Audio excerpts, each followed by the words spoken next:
여성국극 조영숙 명인, 정연이 김태리 대단, 제자 삼고 싶어. 너무 예뻐 죽겠어. 뽀뽀해주고 싶지. 여성국극 1세대 배우인 조영숙, 90, 명인이 TVN 토일 드라마 정연이를 이끄는 배우 김태리에 대해 칭찬을 아끼지 않았다. 정연이 인기와 함께 여성국극에 대한 대중의 관심이 더 커지고 있는 것에 감사를 전한 조명희는 이 열기가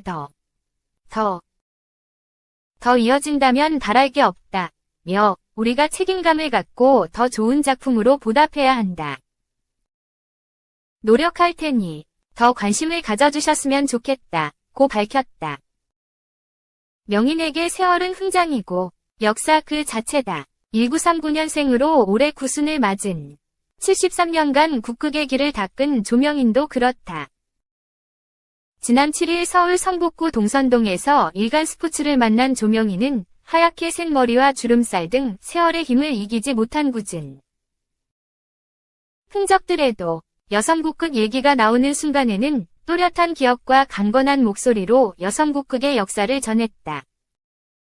그 밑바탕에는 여성국극에 대한 자부심, 소중함이 담겼다.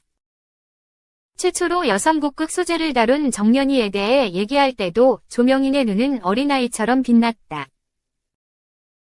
정연이는 동명의 웹툰 원작으로 1950년대 한국전쟁 직후 소리 하나만큼은 타고난 소녀 정연, 김태리, 위 여성국극단 입성과 성장기를 그리는 드라마다. 지난달 12일 4.8% 닐슨 코리아 전국 유로가구 기준로 출발해 6회에서는 자체 최고 시청률 13.4%를 기록했고 11월 1주차 키노라이츠 기준 드라마와 영화를 포함해 국내에서 공개되고 있는 모든 작품을 통틀어 통합 콘텐츠 랭킹 1위에 올랐다.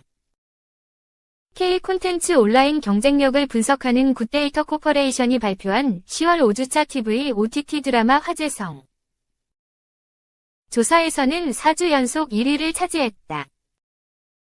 조명희는 정연이를 이른바 본방사수하는 애시청자라고 웃으며 모든 배우들을 칭찬했다. 특히 김태리를 향해서는 어떤 역할이든 몰입한다. 연기를 정말 잘한다. 열정이 대단하다. 고 극찬했다. 조명희는 방영 전 드라마 자문을 위해 김태리를 만났다며 눈에 총기가 있더라. 계속 여성국극에 대해 물어보는데 그만큼 열의가 높았다. 고 말했다. 연기자는 무대에 서는 순간 자신이 맡은 인물이 되는 거지. 나도 무대에 설 때 난 조영숙이 아니다. 무대에서 나를 버려라. 바보 역이면 바보가 돼야 한다는 신조인데 그걸 김태리가 보여주는 거야. 몸을 사리지 않는 게 느껴지더라고. 국극은 예쁘게 보이려고 하면 절대 안 돼. 김태리는 어떤 역할이든 온 힘을 다해 연기하는 게 눈에 보이잖아. 한 장면을 꼽기 어려울 정도로 모든 연기가 좋더라고. 제자 삼고 싶으실 정도냐 고농을 건네자 조명희는 당연하다. 내가 오디션을 평가했다면 A+, 라고 답하며 짧은 머리카락도 영락없이 어린 시절 내 모습을 보는 것 같더라. 고 웃었다. 조명희는 북한 원산의 사범학교를 졸업한 후 한국전쟁이 발발해 전남 보성으로 피란을 왔다가 1951년 여성국극 최고 스타 임춘행의 여성국극 동지사에 입단해 여성국극을 시작했다. 그는 판소리 명창인 조몽실의 딸이기도 한데 부친이 타고난 소리꾼이라는 사실도 모른 채 여성국극에 첫 발을 내디뎠다고 한다. 조명희는 남한에 왔는데 딱히 할 수 있는 게 없더라. 학창시절 짧게 했던 연극 경험으로 여성국극을 시작했다. 고 말했다.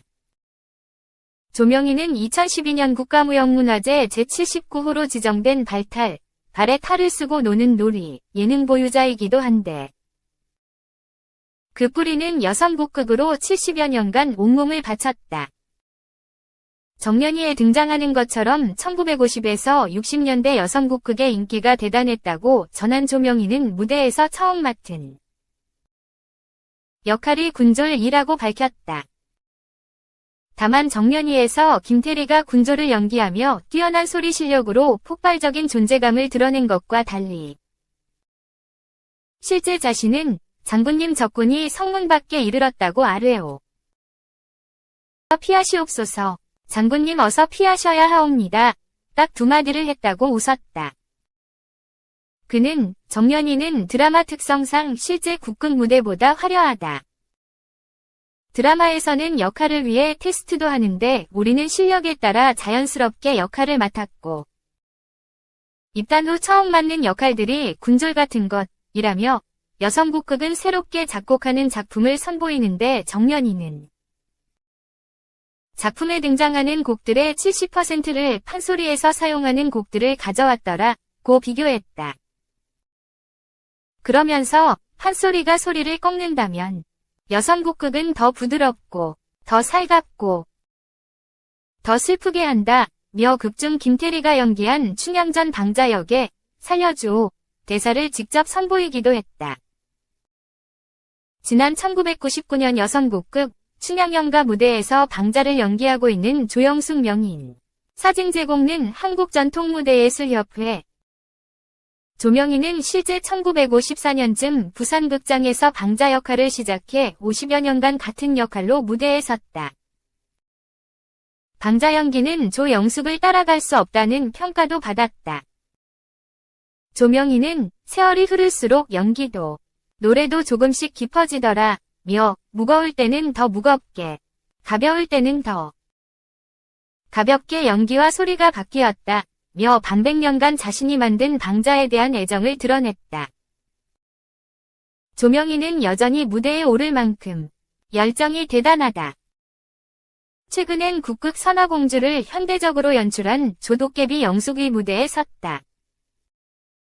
공연 제목의 도깨비는 공부뿐 아니라 노래와 무용, 연극 등 다방면에서 뛰어난 조명인의 어린 시절 별명이기도 하다. 방자를 포함해 주로 남자 역할을 맡은 그가 선화공주를 연기한 것은 이번이 처음이다. 조명인은 선화공주를 연기한 것에 대한 소감을 묻자 아이고 부끄럽다고 쑥스러워했다. 이 나이에 선화공주를 연기하는 게 창피하지. 90살이 돼서야 공주가 된 거니까. 그래도 나는 연기자니까. 라고 하면 해야 해. 어떻게 하겠어. 맡은 역할이면 다 해야 해. 무대에 서면 이제 내 세상이다 그런 마음인 거지. 다만 내가 이제 늙어서 추하게 보이지 않을까? 그게 싫더라고. 우리는 여전히 관객의 인기를 먹고 사는 사람들이야.